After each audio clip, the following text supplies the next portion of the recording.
The 30th? I think Yes. to like in 2 weeks up. Yeah. In Yeah. 2 weeks, 30th. I think I can, but it still would be good if you can chat with Raphael, because it's good to have more people who can know how to do it. And Yeah. All right, so we are live. Welcome everybody to the Node.js Security Working Group meeting. Before I start, does anybody have any announcement? I see that we have two new faces here.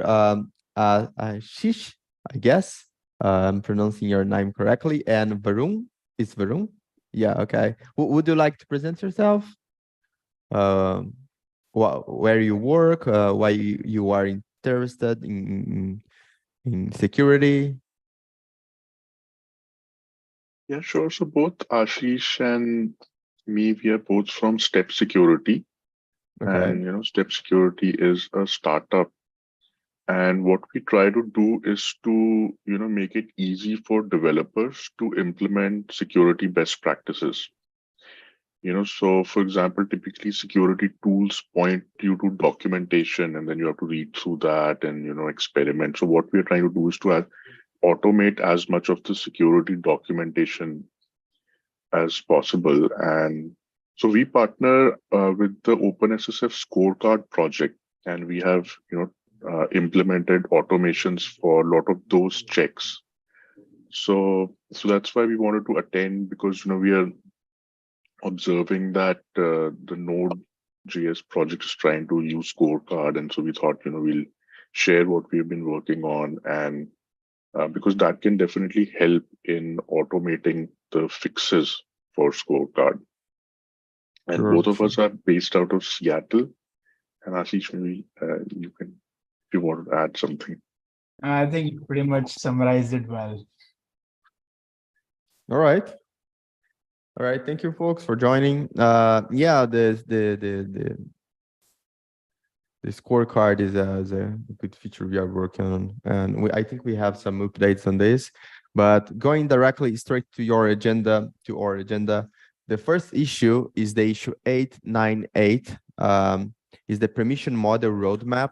So once we merged the permission model to the Node.js, but it was not released yet, I have created the roadmap. I'm planning to this feature, and before that, there are one issue that I need to solve before releasing it on 19.9, which is let me get it. Is an issue that Tobias opened yesterday. So basically, I'm working on this pull request I sent in the chat, and basically, the last issue is about how can we impose model restrictions or using case insensitive values. I will work on that probably today, but before that, after that, I will be working on this roadmap. So just these issues, just to keep tracking of this feature update. So I think we are good. Well, the next issue in our agenda is to improve the security working group scorecard. Is the issue 884. Let me open here. So I have created this issue based in the report of the OSSF scorecard. So basically, we need to adjust the token permissions. Pine dependence include a few things.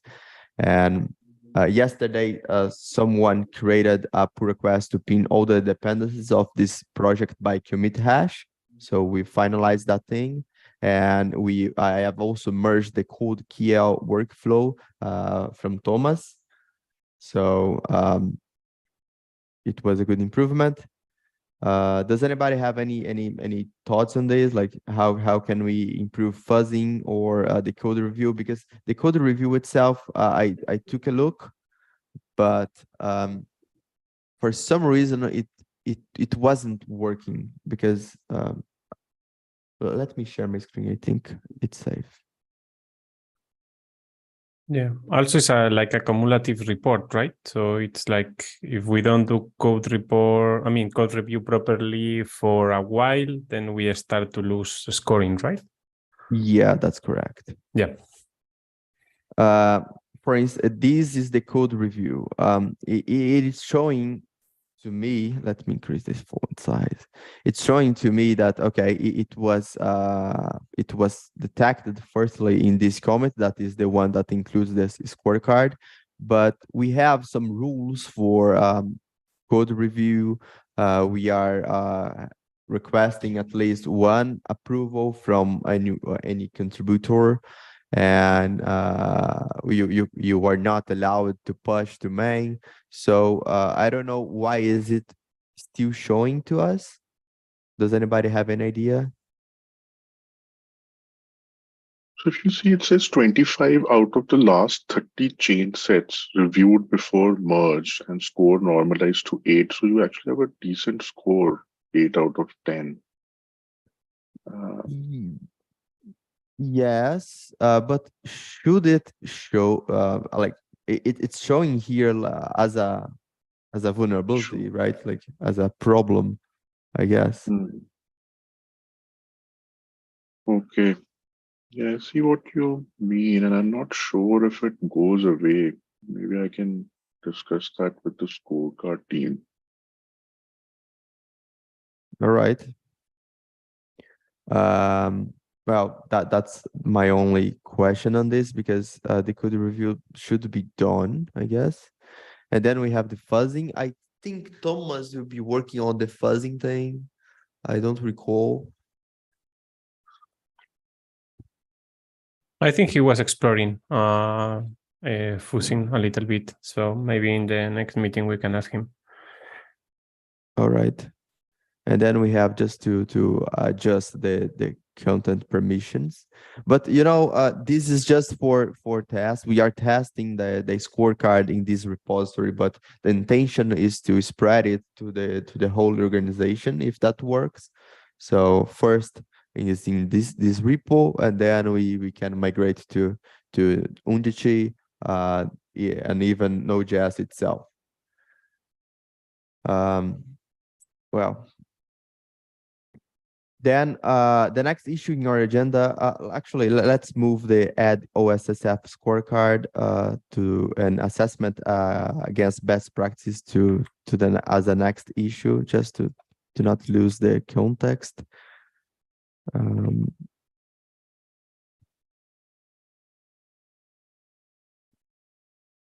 So if you go to the issue 859, is about the assessment. I think Ulysses has an update on this, right? I think so. Yeah, because I was not in the previous meeting. Yeah. So I improved the. I created a new beta version 2 for the reporter. So it's better than before. It's including the hashing that was requested here and some other features. So that's okay. I'm pending of doing some new changes for the next beta version that will include also the possibility to tag on the issues and to assign the issues as well. So that way also when there is changes, we can see that properly. Currently, there is a little challenge because we changed I opened a new issue today, just before the meeting. So there is a challenge because the way that this is working is by updating some of the files on the repository. If you remember, like the database JSON and the report markdown and so on. So the thing is, as we change we make main as a protected branch. Now we cannot just push the changes from the workflow itself. So I'm looking for I think you can just explore a open solution. pull request, right? It can be. I can explore the way if we can do it like as a pull request. So that can be another option. Yeah, because right now how this is built, we can, use an external reference, for the database and so on. So we can use Firebase or Supabase or, other repo, whatever to, just store the state.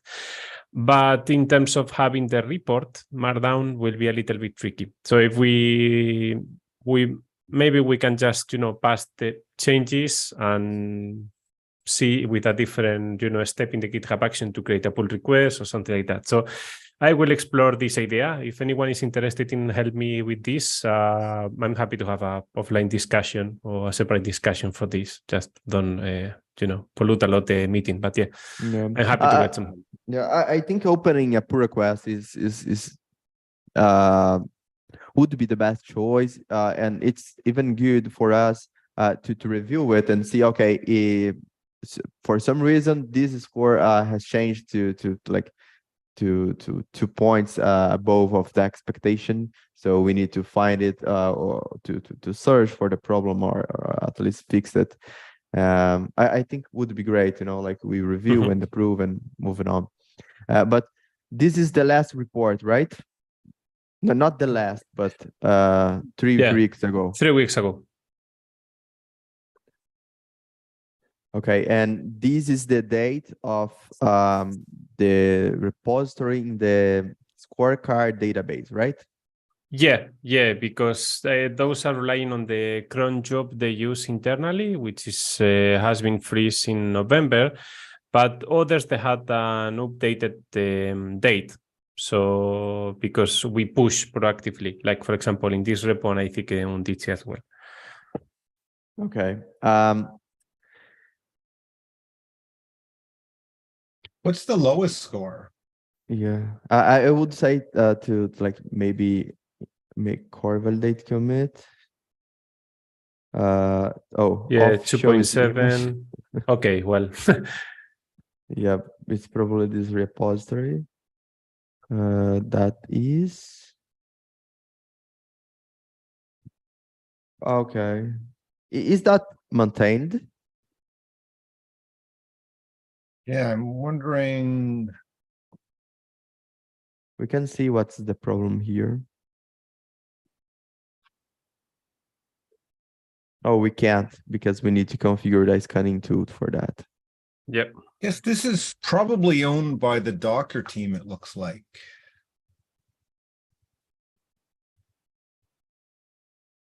Yeah. But it is a good question, like, is it used? Yeah. If I remember well, there is another repository also for Docker related Yeah.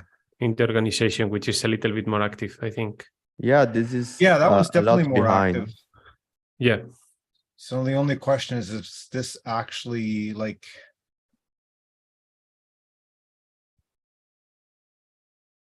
it's used as a base for Slime, but it hasn't been updated since 2021. Yeah, maybe somebody did a fork, just to do a contribution, something back to the original project and then remains or something. So yeah, let's explore it. Okay, I'll just create an issue in the Docker repo. Yep. Docker team repo. Is there a way to update the repository, like the last run, or make it sync a bit frequent?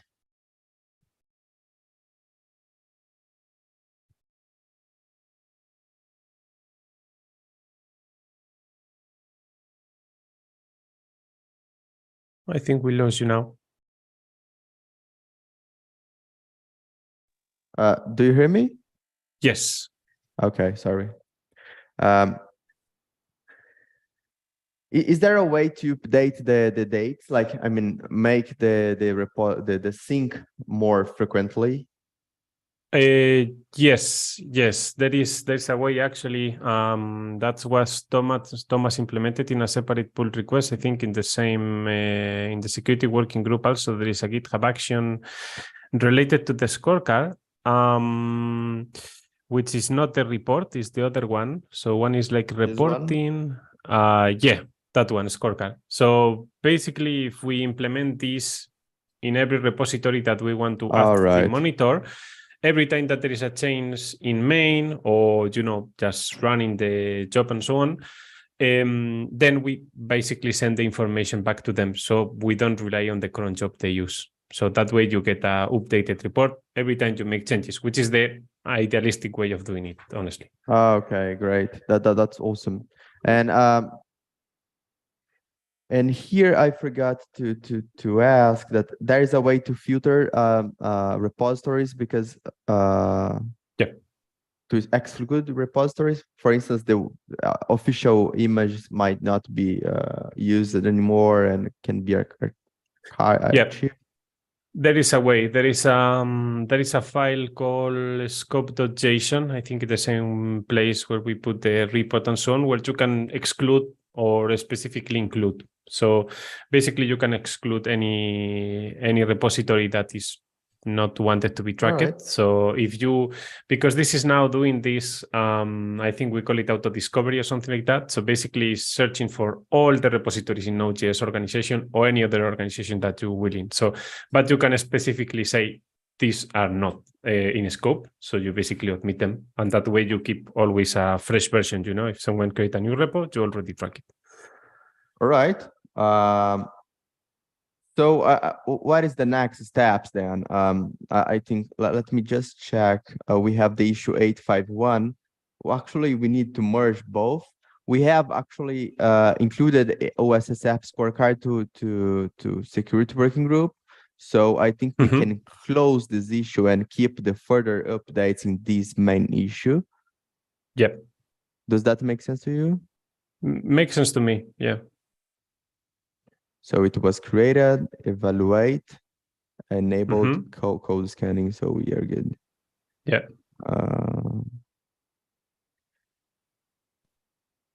So closing this issue as completed. Thanks.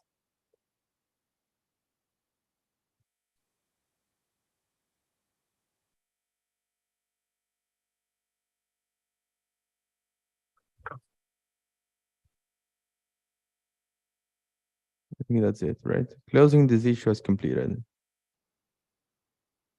Yeah.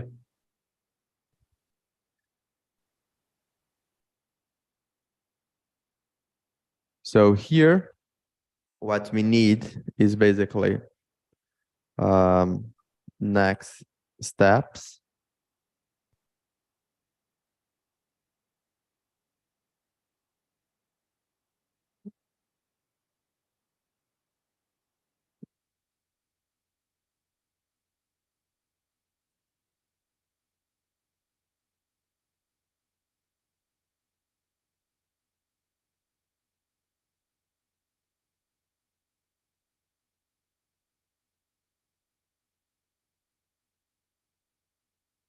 Enable scorecard in Node.js.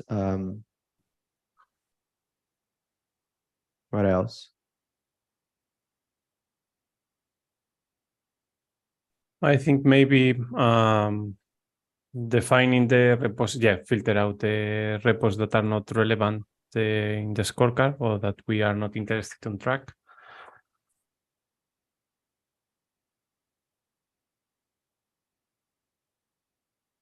Yeah. And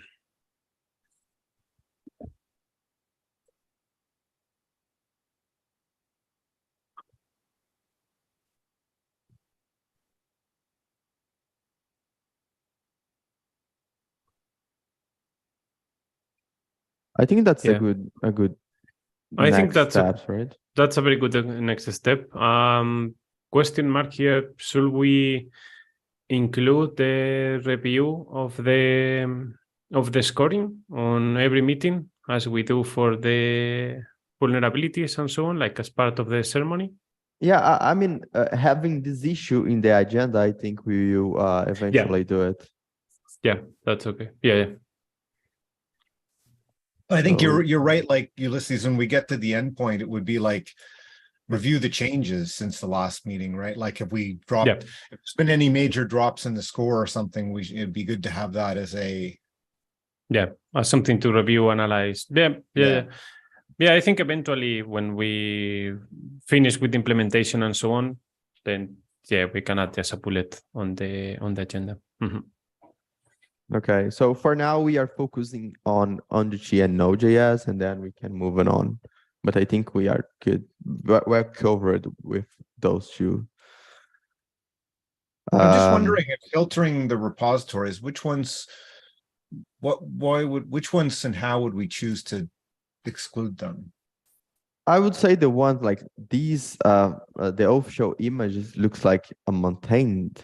So we don't need to have a report for that, right? Like, yeah, I will say maybe repositories that are not generating, artifact binaries, libraries, or something that anybody actively relies on, So those kind of repositories, we can forget about it. And there are plenty of, maybe teams or working groups meeting where they are just team minutes and things like that, like pure documentation or supporting around, and they are not really a supply chain attack potentially for others. But yeah, I don't know, because there is a lot of projects. So yeah, I'm just filtering. wondering, like, for example, I think part of it is it reports on how you have your secrets, right? And maybe that's still something we'd want to report. So I don't know. Anyway, we can talk about that when we get there. I'm just wondering if it's like, do we really want to truly exclude any, or is it more that like we accept that some are fine below a certain level, but we'd still be interested if they went from like 5 to 0 or something.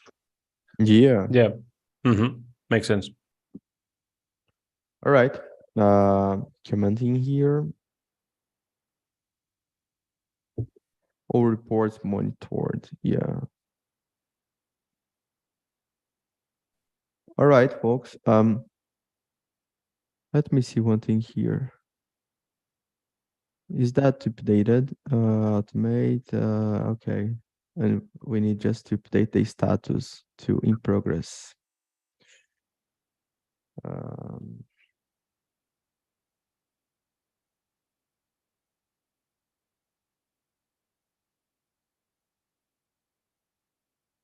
And here, I think Marco, but I will confirm with him. But I think Marco Ippolito from Nearform will take lead of this initiative.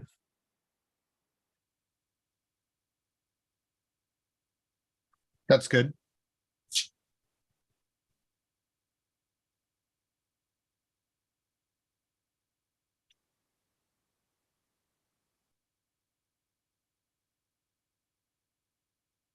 All right.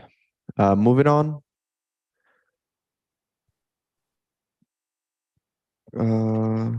Closed as completed. The next one is the issue. I forgot to mention. Ashish or Varun, do you have anything in mind, or anything to add in that subject? We wanted to share, a demo and how the score can be improved using automation, and we also have a dashboard that we wanted to demo. So if there's time, we can do Okay, that. sure. Now. Let me stop sharing. You should be able to do it now. Okay, let me share my screen. Yeah, can you see it? Yes. Yeah, so so let me start with the sort of integration with scorecard. So like this is just a demo repository, but even when you see your scorecard results in the code scanning UI, you will see that for some of them, it actually points to this app.stepsecurity.io. Yes. So this is something that we own, and if so when users use scorecard, when they click on it, it generally gets them here to this page. And what this is doing is that it pulls that particular file and then applies that fix, and then users can just copy this and paste it back. And so like I mentioned, our goal is really to try and reduce as many steps as developers have to do to get a higher score. So this particular fix and some of more of the fixes are in our repository. So it's called secure repo. And this basically does a transformation. So it takes an input file and transforms it. So for all of the different fixes, like this is how the test cases are organized, which gives you a sense of how it's implemented, like in terms of pinning or setting token permissions. There's an input folder which with typical inputs, and output which does or how it should be. So so in order to further make it easier, what we've also done is added this create a pull request feature. So in here, instead of fixing each file one by one, you can you can just mention your repository here and then click on analyze repository. So it takes a repository as an input and then clones it and tries to figure out all the ways in which it can fix things. And this only works for public repositories, and this is sort of the hosted version of that project. And so here, if you see, it says that you can restrict permissions for the GitHub token, and it also shows which all fixes will actually increase your score, because there's some other fixes also that we do which don't actually increase, which is not something directly recommended by scorecard. And so this is like one of the actions that we own, which adds a agent for the GitHub hosted runner. This is not something which will increase the score, so it doesn't have that icon there. And then there are other fixes like pinning actions, pinning images. These are all from scorecard, updating your dependabot config. And then we also add CodeQL to meet the static analysis requirement. We are also adding this dependency review workflow, which is also from GitHub, but this is not directly a requirement as per scorecard. And then we also add the scorecard workflow itself in case it's not already in the repository. So now one can come in here, you can unselect something if you want. So let's say you want to unselect one whole category, you can do that. Sometimes people don't want to pin things, or they may not want one of the fixes. And so let's say I've unfixed one, unchecked one, then you can click on create pull request, and then you can choose your PR title and commit message, because different organizations have different this thing on that, and then you can click on create pull request. So actually here I already have one. Let me go and delete that. Okay, that's great. Can you test it with the security working group repository? Yeah, I think I cannot. Let me actually show you a few things here. So once while this is getting created,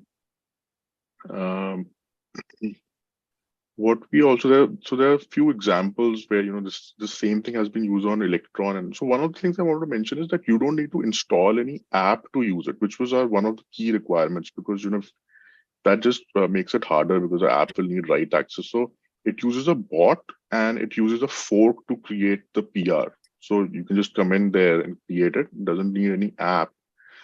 And this is some usage. In order to actually fix it on some of the node repositories, I can't do that, and I'll show that why is that the case. But this is something that we've built on top of that experience, the fix experience, which shows you the aggregate score across your repositories. And for this, we typically onboard an GitHub org, and this page is not open because it shows the score. You need authentication and authorization, so we can onboard people to it. And this is something that the Eclipse Foundation is also using. And I think it's similar to what you're already doing. Essentially, just run scorecard on each of the repositories, tells you the score. We also have some charts here, so it's like a histogram, tells you that 33 of the repositories have a score of between 5 and 6, and 4 of them have a score of 3. So then you can sort of use it to track progress. There are also some charts around the different issues. Like if you wanted to see that in terms of dangerous workflow. So it looks like, that's generally a good thing. Doesn't really need work, but branch protection seems like, 55 repos have that set to low. So you can look at the histogram across different issues. And then, you can just sort of drill down and fix it. So if I try to fix it, let's say if I look at the working group, security working group, and I go here, so this will just do that same analysis. But the way we've, coded this is that you should have already contributed to that repository in order to create the pull request. Otherwise, people might just use it to create a lot of pull requests on different repositories, and then it causes confusion. So I can't actually do it because I haven't contributed to that repository. But if someone has, they can, create this pull request. I can use GitHub to log in to this platform, and then I can do it by myself. So, but would it use my token account? Like it will create a pull request with my user or with a bot? No, it will. So it creates the pull request with the bot account, and it will tag you in it. So it'll say that, this pull request was created at the request of, and it will tag you here. But the pull request is created using a bot account. But so why would I need to authenticate? So we want to check that you have access to this repository. So once you authenticate, we check, have you contributed to this repository? And if you have contributed, then this create pull request will be enabled. So you can actually create a pull request. But if you have, so for example, for me, it looks at, my GitHub handle, Varun SH coder, it sees that I'm not in the list of contributors to this repository. So this button is disabled. So I can't actually create a pull request. But if you log in. But if you create an issue, it will show you as a contributor. If you just create an spam issue, for instance. I think what they're saying though is they want to prevent their bot from creating spam issues. So they're limiting it to people who, like they say, do you have, I don't know if it's like a PR landed or something like that in the repo? Yeah. I guess. And then, so they want to make sure it's you. And then based on that, they say you submitted something and therefore you're a contributor. So we trust you to create a PR that says, here's all the things you should change versus somebody just doing a drive-by on a whole bunch of repos. What I'm saying is that I've seen a lot of these approaches, and that's why we receive tons of random users opening random issues in each repository just to be a contributor, and then they will be able to do it. So maybe would be better to filter by pull request merged or issues closed as a completed, something like this. Just a suggestion, but the idea is awesome. Can I test it right now? Because you can test it. You can just go to app.stepsecurity.io. Okay, stepsecurity.io. And when you go there, you will land up on this page. But then if you click on create a pull request, yes, then you'll come in here. Then you can put in the name of the repository. Yes, I'm doing that now.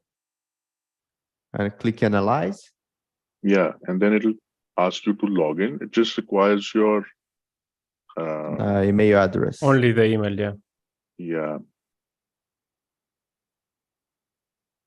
Okay.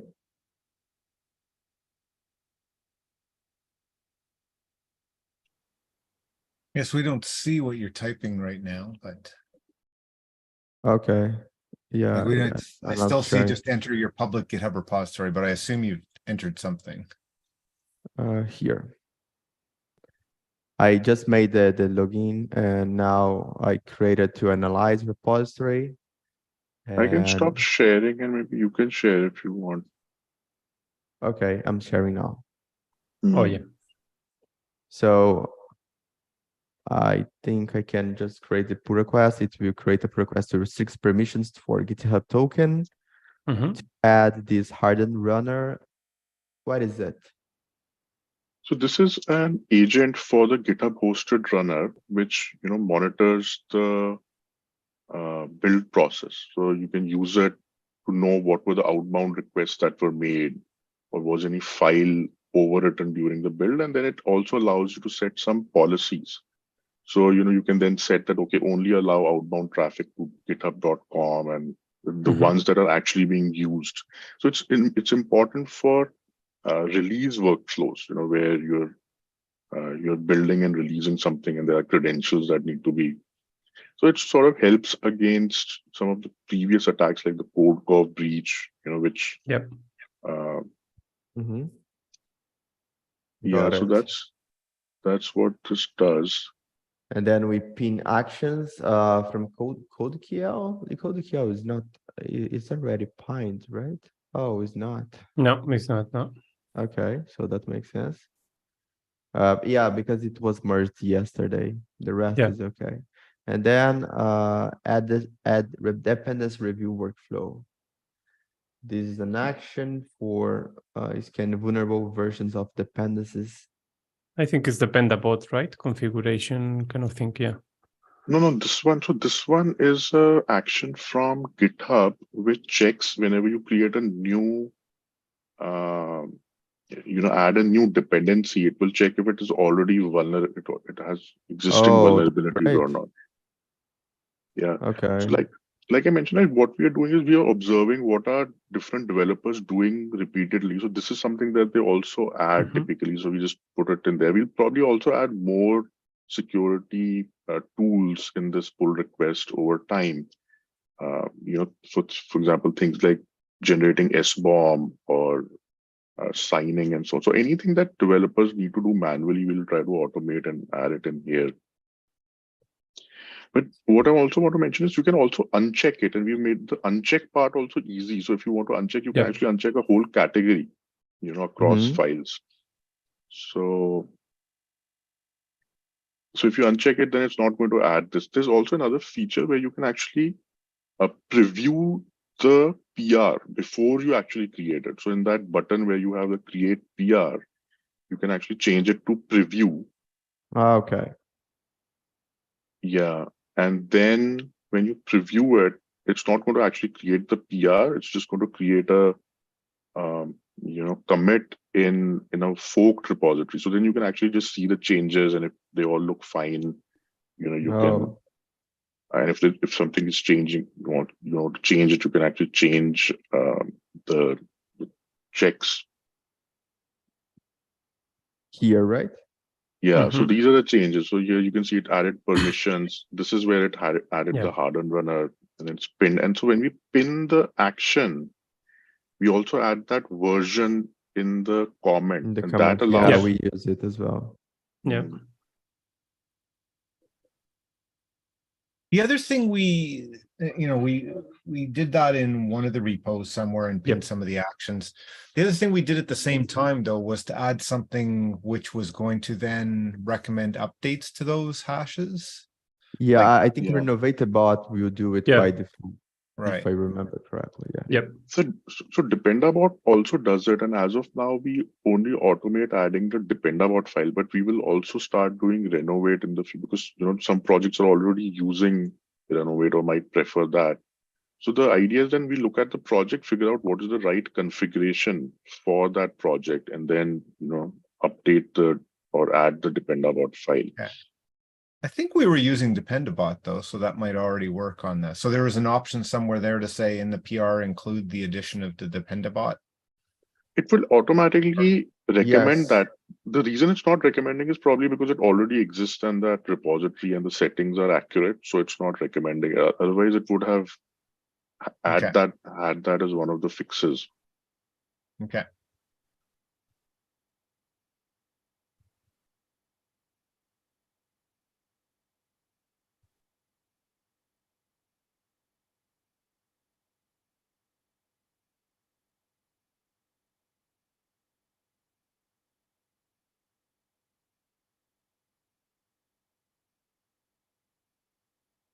Okay, it was approved, I guess, right? You are fast, Ulysses. Yeah. Yeah, I see the new pull request already. Yeah, that's cool. Okay, here we go. Is there? And then the explanation. Yeah, it's good also because in the summary you see who was actually the human who requested it. So that's cool also for asking. It says signed off by, but I don't see any check here. Is that expected? So I think those are two different things. Like one is just saying signed off for the DC. What is it called? Yeah, but the comment was not signed. So yeah, it's not. So we are not signing it through SSH. That's actually one of the issues we are tracking in our repo. okay. Mm-hmm. But that's great. I love it. It will help us a lot. I don't know how it's gonna work for the Node.js project for the Node.js repository, but that will automate a bunch of stuff. Yeah. Yeah, we can uncheck some things and start with the basics and do it in steps, you know, if it's a lot of changes. Let me. Yes, that's great. Yeah. This hardened runner, I don't think that we are going to use to the Node.js repository because in the test we perform a lot of. I think we perform remote calls, if I remember correctly. So it will, or even we need to update the policy to allow that. But it is something like, it sounds like it's easy to uncheck that and do the ones like the simpler ones, like pinning the version. Seem like we could uncheck that and get a PR that gives us some that we're like, yep, okay, those are all things we've already decided are a good idea. Yeah. In fact, one of the things we want to do is to also enable settings, right? So if let's say you log in and you always use a certain checks, right? So then you don't have to uncheck it every time for a different repository. So one of the things we'll do in the future is to allow you to set up settings where you say that, only recommend these fixes to me. And so it'll only show those ones and not, so you don't have to keep on unchecking the same things again and again. The other question is it drivable other than through the UI? Other than through the UI, so the fixes itself, so there is an API which does the fixes. So you send it in a source file and it'll give the transformation. So that might be one way to. I was more thinking like, we've got a lot of repos and somebody creates a new repo.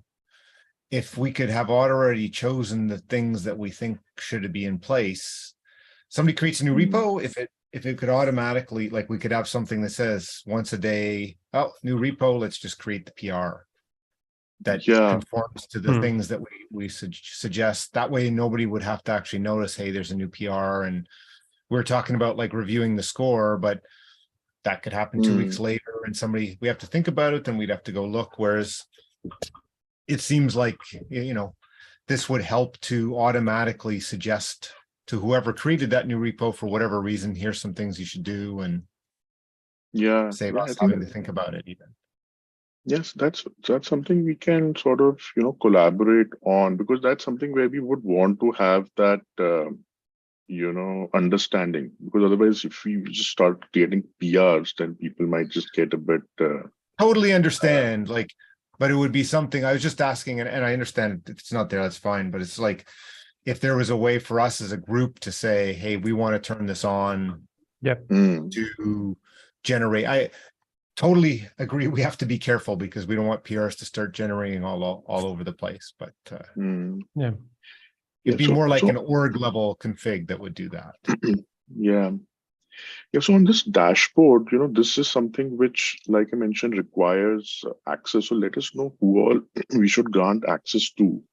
And then it would also be great to get, some feedback on this. So this is just a layer above that tells you the score across different repositories in the org. And you can actually, click on this and see it. So it's basically just running scorecard. Yeah. And the idea is just so that you can monitor it and then increase it using these fixes. What level of to enable this at the org level, what is it that we have to grant it in terms of privileges? You don't have to grant it anything. Because these are all public repositories. So this, for example, this dashboard we've just created by running using a GitHub account, I think, or some app. But again, like if you were to go to this URL right now, it will give you an access denied, and that's because some people just don't want this to be visible to everyone because it has scores. So, but if you want us to be visible, we can do that. Or if you want us to grant access to, few users, then we can do that as well. Can you give access to a GitHub team? Not as of now, but we can, work on implementing that. That I just asked because like that's how we often control. We have a whole bunch of teams, and we'll say, yeah, we're going to give access to this particular team to something, right? And so that would be the easiest for us, as opposed to like an individual list. Okay. I guess though, like Raphael, I don't see an issue with granting this team an issue, like this group access, right? Yeah. So your original question, I think your question was, are there some people that you could grant access to, and it would make sense. Yeah, I mean, other than this thing, basically the TSC and the security triage thing, but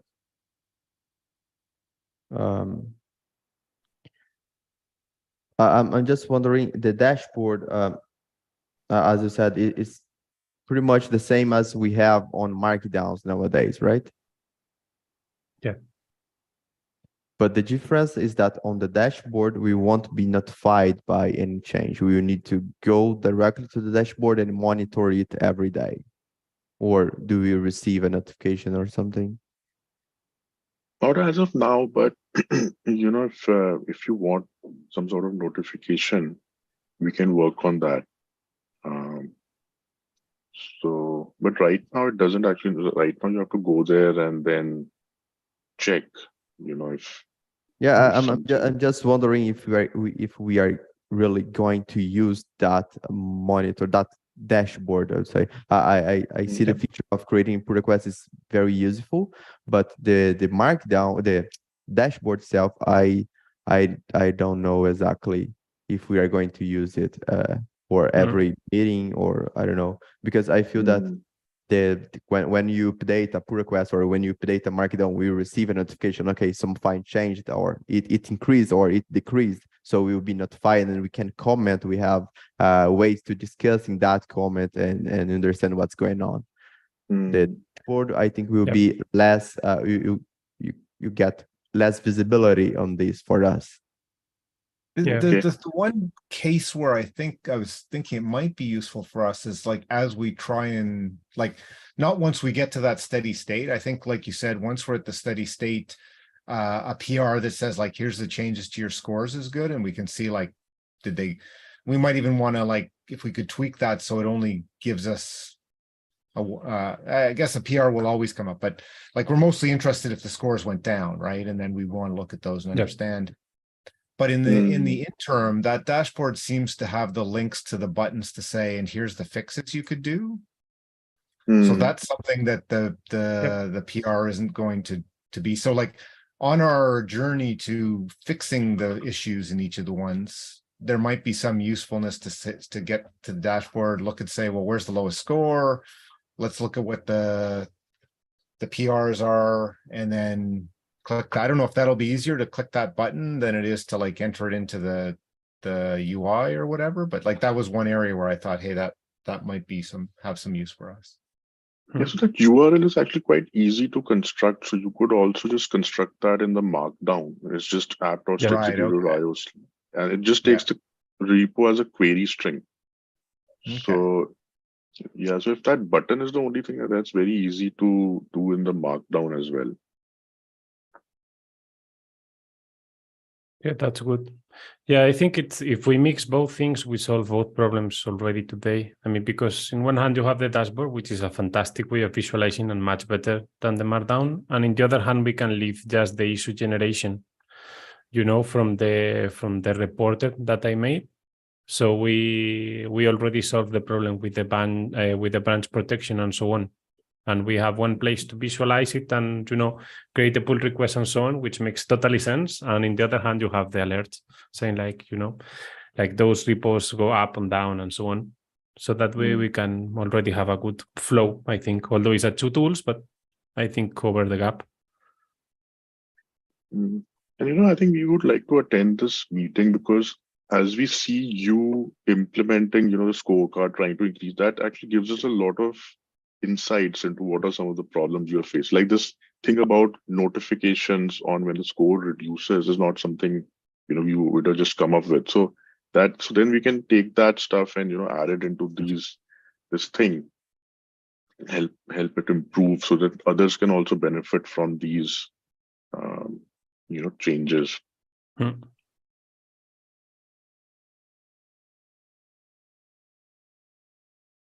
Yeah, but that's Great. all we had. Great. Let me just check if we have something else to discuss. We won't have time, but I have just a quick updates on the. Let me see what's missing.